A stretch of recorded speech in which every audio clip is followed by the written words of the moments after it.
자, 우리 모두는 좋은 학생이 되고 싶습니다. 그쵸?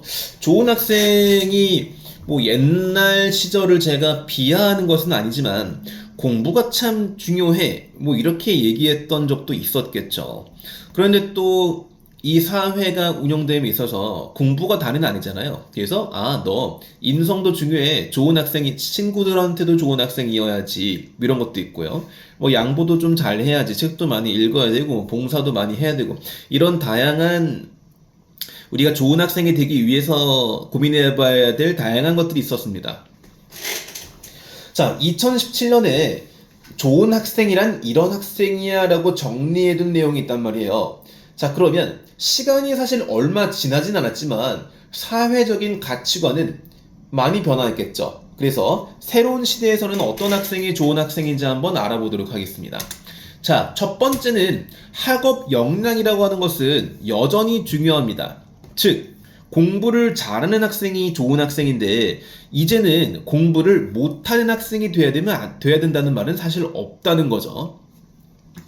자, 두 번째는 전공 적합성이라는 말이 진로 역량이라는 말로 조금씩 변화하게 됩니다. 즉 무슨 말씀이냐면 자, 우리가 대학교에 갈 때 4명 중에 1명은 전공을 안 정하고 간다고 했죠. 그리고 또 한 가지는 내가 어떤 학과를 졸업한다고 해서 평생 그 지식만 가지고 살아가진 않잖아요. A라는 전공을 했지만 내가 B라는 것을 추가적으로 공부하면서 C라는 것을 창조해내는 세상이 됐잖아요. 그렇기 때문에 전공이라는 것은 1차적인 가치이고 2차적인 또 우리의 종착지가 될 그 진로 역량이 중요해지는 시대가 왔다는 겁니다. 자, 마지막은 우리가 예전에 인성 그리고 발전 가능성이라는 말이 굉장히 중요하게 여겨졌죠. 자, 그런데 새로운 시대에서는 이런 겁니다. 자, 너가 착한 학생이잖아요. 너도 착한 학생이야. 그런데 둘이 싸우는 겁니다. 우리 반에 있는 30명의 아이들이 다 면면을 보면 다 인성이 좋고 착한 학생이고 집에서 되게 예쁜 아들, 딸인 거예요. 자, 그런데 이 친구들이 학교에서 서로에게 좋은 영향을 안 준다는 거죠. 그리고 이 A라는 학생이 정말 뛰어나서 여러 가지를 너무 잘해서 서울대를 갔어요. 좋은 학교를 갔어요. 사회로 진출했어요. 그런데 이 친구가 여전히 사회에 좋은 영향을 못 미치고 있다는 겁니다. 자, 그러면 우리가 이걸 묶어서 공동체 역량으로 봐야 되겠구나. 이런 판단이 가능해진다는 거죠.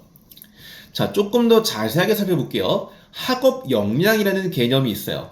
자, 학업 역량은 뭐냐면 대학 교육을 충실히 이수하는 데 필요한 수학 능력이겠죠. 자, 수학 능력이 매스매틱스가 아니라는 건 말씀 안 드려도 알 거예요.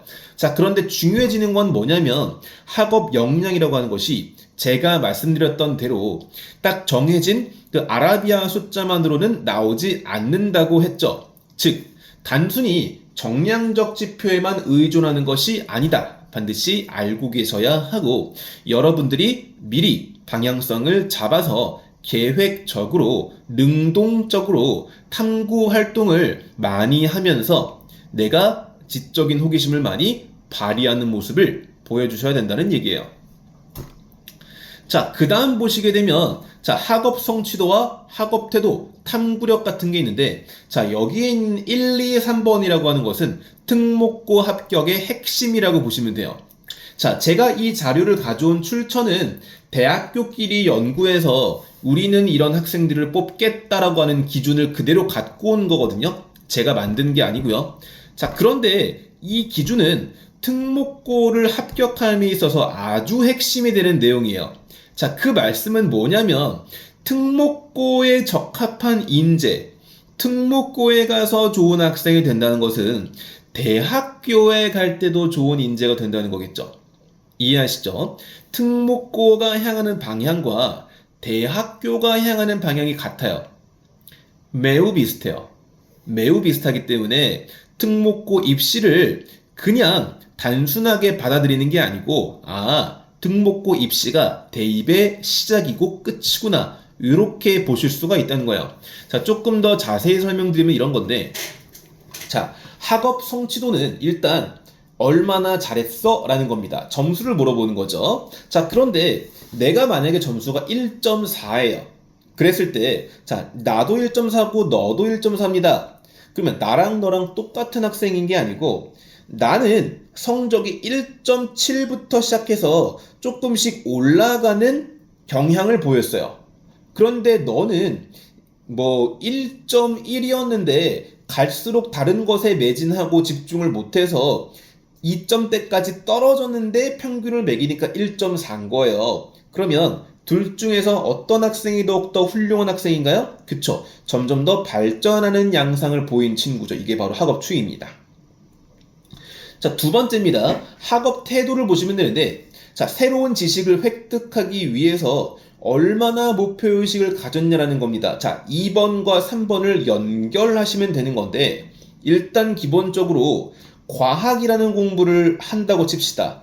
1번에서 보면 성적을 잘 받아야 되겠죠. 갈수록 발전해야 됩니다. 자, 그런데 내가 어떤 실험을 딱 보니까, 이런 공식이나 이런 증명이나 이런 현상이 나에게 참 신기하게 다가온다. 굉장히 흥미롭게 다가온다는 거예요. 그래서 여기서 국한되지 않고 내가 추가해서 책을 한번 읽어보고 이걸 바탕으로 내가 실험 보고서와 결과 보고서까지 한번 만들어서 선생님께 제출해보고 거기에 대해서 피드백도 받아보고 그걸 통해서 내가 어떤 지식을 나만의 지식 이렇게 한번 갖고 있어야 되겠다. 확장해봐야 되겠다라는 생각이 특목고다운 또 명문대다운 생각인 겁니다.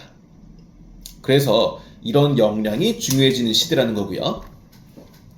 자, 뒤에 내용 한번 보시게 되면 앞서 설명드린 이유로 전공 적합성보다는 진로 역량이 더욱더 중요해진다는 겁니다.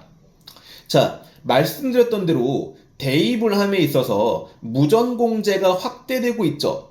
전공 간의 경계가 많이 무너지고 있죠. 그런 상황에서 네가 고등학교 때 배웠던 게 우리 경영학과와 우리 컴퓨터학과와 우리 건축학과와 얼마나 연계가 되니를 물어보는 것보다는 너의 종합적인 그 진로에 연결을 해야 한다는 겁니다. 그렇죠. 그래서 이런 것들이 조금 바뀐다라는 거고요. 진로 탐색 활동과 경험이 이제 중요해지겠죠. 특히나 고교 학점제가 시작되는 2028 입시이기 때문에 우리가 중학교 3학년 단계에서 그 2학기 때 다양하게 하는 활동과 우리가 그를 통해서 만들어낸 생각들이 참 중요해지겠다라는 얘기입니다. 그래서 제가 전체를 노란색으로 해둔 데가 있는데, 자, 교과서에 나오는 지식도 좋죠. 거기 나오는 성적도 중요한데, 우리가 학교 내라고 하겠죠. 학교 외라고는 이제 하지 않을 겁니다. 그쵸? 학교 내에서 보통 해결을 해야 됩니다. 학교 내에서 다양한 영역의 경험을 통해서 성장을 해라 라고 얘기를 하고 있습니다. 자, 넘어가도록 할게요. 자, 공동체 역량이라고 하는 게 공부를 단순히 잘하는 학생도 중요하지만 이 역량의 중요한 이유는, 자, 대학교와는 달리 특목고는 대부분의 학생들이 기숙사 생활을 합니다. 그쵸? 네, 그리고 내가 만약에 국제고에 간다고 한번 생각해 보세요. 그러면 국제고에 갔습니다. 내가 국제법을 배웠습니다. 국제 정치를 배웠습니다. 국제 사회와 어떤 경제를 배웠습니다. 자, 이런 걸 공부함에 있어서 이게 나 혼자만을 위한 공부입니까? 나의 발전만을 위한 공부입니까? 아니죠. 우리 공동체를 위한 거죠. 그렇기 때문에 자, 대학에 가기 위해서 필요한 역량이기도 하지만, 자, 무엇보다도 특목고 입시에서 가장 중요한 역량 중에 하나인 거예요. 자, 그래서 나만의 인성이란 건 없죠. 나 혼자 착한 건 없습니다. 그렇기 때문에 개인에서 공동체 안의 나로 평가 범위가 확장되는 겁니다. 그것이 바로 공동체 역량이라는 것이고요. 협업과 소통 능력, 나눔과 배려, 성실성과 규칙 준수적, 그리고 리더십 같은 영역들이 들어가는데, 자, 리더십 같은 것도 굉장히 중요하죠. 자, 리더십이라고 하는 게 내가 중학교에서 반장을 몇 번 해봤냐가 중요한 게 아닙니다. 내가 우리 동아리에서 동아리장을 몇 번 해봤냐가 중요한 게 아닙니다. 물론 많이 했으면 좋겠죠. 하지만 내가 끊임없이 반장을 하고 회장을 하고 리더가 됐다고 해서 리더십이 많다고 보여줄 수는 없죠. 우리가 생각 없이 그냥 일하는 반장보다 그냥 의미 없이 그냥 인기가 많다고 해서 하는 리더보다는 내가 단순히 청소를 하는 것만으로 해도 리더십을 더욱더 평가받을 수 있는 거예요. 그 이유는 이제 예상을 하시겠죠. 내가 이런 목표를 가지고 이것이 이제 나만의 목표가 아니고 공동의 목표로 확장이 되어서 그런 마인드셋을 탑재한 다음에 다른 친구들과 올바른 커뮤니케이션, 즉 협업과 소통 능력을 통해서 이것이 서로를 배려하는 방향 아니니? 그러면 우리가 이런 규칙을 한번 만들어 보자 라고 해서 이렇게 루틴을 세워서 오랫동안 지속을 해보고 여기에 대해서 나와 우리들이 느꼈던 내용들을 정리를 하게 되면 이게 바로 정확한 공동체 역량이 된다는 겁니다. 즉 다시 강조를 하게 되면 외부에서 대단한 상을 받고 어떤 훈련을 받는다고 해서 그것이 점수를 받지 못할 뿐만 아니라 그것을 오히려 싣지 못하게 되는 현재의 서류평가가 되고 있죠. 그렇기 때문에 우리가 평소에 그냥 당연하게 지나치는 것들에 대해서 당연하게 느끼지 말고 내가 거기에 의미를 부여하고 항상 이유를 가지고 나만의 가치와 철학을 찾아가야 되는 그런 입시가 됐다. 즉, 전 인간적인 입시가 됐다라는 뜻이에요. 그냥 어려워졌다라는 것과는 조금 다르죠. 자, 앞에서 말씀드렸던 것을 이제 종합하게 되면 우리가 이제 어떤 인재가 될 것인가를 물어볼 수가 있을 것 같아요. 자, 테드 로즈라는 사람이 쓴 평균의 종말이라는 책인데 우리가 평균적으로 이 점수만 받으면 이 대학에 가서 이 정도 회사에 들어가서 이 정도 급여를 받고 이 정도의 인생을 살아왔잖아요. 뭐 다른 나라도 그럴 수 있지만 한국은 아마 그런 사회로 생각이 됐던 것 같아요. 자, 하지만 우리 전체 이게 현재 글로벌 사회 아닙니까? 그래서 우리나라만의 가치가 없고요. 우리나라도 조금씩 변모해왔고 우리 앞에 맞닥뜨린 이 교육과정도 새로운 시대를 향해 있습니다. 즉, 지금까지는 동일한 교과서와 동일한 교육과정과 동일한 과목을 가지고 동질화된 티칭을 보통 학교에서 제공했고 학원의 역할도 마찬가지였죠. 자, 그러면 이것이 앞으로는 표준화될 수가 없다는 걸 우리 인정해야 되고요. 그 다음에 한 땀 한 땀 우리가 만들어 나갈 수 없다. 한 명 한 명을 다 똑같이 할 수는 없다라는 그런 주의가 만들어지겠죠. 그 다음에 공부만 잘하는 학생들을 양성해 놨더니 우리 공동체에 전혀 도움이 되지 않더라, 타락을 하더라 라는 전체적인 그런 가치관이 형성이 됐습니다. 자, 그 결과에는 무엇이 있냐면 맞춤화가 존재를 하는 거죠. 즉 무엇이냐면 올바른 인재가 되기 위해서 개인에게 맞춘 시스템이 필요해지게 되고요. 자기 설계, 우리가 학교에서 과목을 선택하는 것도 뭡니까? 내 과목 시간표를 설계하는 거죠. 내 학습을 설계하는 거고요. 나의 인생을 설계하는 거에 축소판이라고 보시면 돼요. 그래서 그런 선택과 선택을 통해서 그 끝에는 성장을 추구하는 방향으로 가는 그런 입시 체제다 라고 이해하시면 돼요. 자, 그 끝에는 뭐가 있냐면 어떤 인재가 될 것인가에 대한 수학식이 있는 겁니다. 자, 우리는 인물이 있죠. 외모가 아니고 능력이요. 자, 그랬을 때 똑똑한 사람이 우대받는 그런 사회였죠. 그 다음에 능력이 있어야 됩니다. 자, 그걸 바탕으로 우리는 똑똑한 사람이 능력을 발휘하면 좋은 성취도를 만든다고 생각을 했어요. 1등급 또는 100점을 만드는 겁니다. 자, 그런데 대학들이 그냥 순진하게 야, 우리는 그렇게 애들을 뽑으면 이 사회가 너무 차가워지는 거 아니야? 우리 조금 더 따뜻하게 애들을 뽑아볼까가 아닌 거예요. 그쵸? 고등학교도 마찬가지입니다. 우리가 이제 아이들을 양성해야 되는데 1등부터 줄 세우는 사회는 너무 차가운 거 아니야? 이런 데서 시작된 고민이 아니라는 겁니다. 무슨 말씀이냐면 이렇게 공동체 능력이 없는 학생들을 고등학교에서 양성해 보니까 대학교에 가서 적응을 못 한다는 거예요. 또 대학교에서 이런 학생들을 양성해 보니까 이 친구들이 사회로 갔을 때 영향력을 발휘를 못 한다는 겁니다. 그 결과 우리는 어떤 인재를 키워야 된다는 그런 결론을 냈느냐. 똑똑해야 됩니다. 근데 쓸모 있는 사람이어야 됩니다. 어디에서? 공동체에서. 능력이 있어야 됩니다. 근데 그 능력을 그냥 갖고 있는 것이 아니고 그거를 실행하면서 나의 학문적인 지식을 확장할 수 있어야 됩니다.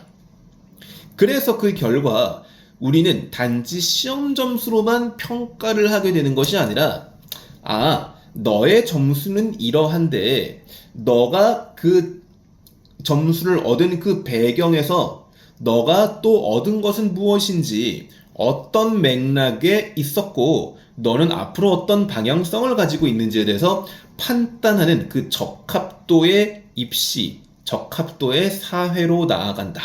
이렇게 이해하시면 될 것 같습니다. 자, 지금까지 말씀드린 내용은 우리 사회가 이렇게 바뀌고 있다라는 인문학적 강의의 성격을 띄었지만 사실 제가 인문학을 강의할 이유도 없고 자격도 없거든요. 단지 대학에서 이런 학생들을 뽑겠다고 공언했습니다. 그리고 특목고에서 현재 이런 방식으로 아이들을 뽑고 있는 겁니다. 그렇기 때문에 우리가 이런 방향을 생각하지 아니할 수가 없겠죠. 자, 정리하게 되면 예전에는 우리가 갖고 있는 절대 숫자가 굉장히 유리했습니다. 즉 일반고에 가는 선택이 지극히 합리적이었단 말이에요. 어느 정도 학교에서 서류를 써주고 어느 정도 도와주면 학교에 더 좋은 학교에 갈 수가 있었어요. 자, 그런데 앞으로 다가오는 입시를 한번 보게 되면 그냥 점수가 가진 힘이 떨어졌어요. 말씀드렸던 것처럼 우리 머릿속에 들어있는 대학교는 다 1점대가 가는 학교가 되고 수많은 학생이 그 범위에 들어가게 돼요. 우리 모두가. 그런 상태에서 우리가 아무 과목이나 선택해서 아무 비전 없이 공부한다면 아무도 그 학생의 대학을 보장해 줄 수 없습니다. 아무도 그 학생의 미래를 보장해 줄 수가 없습니다.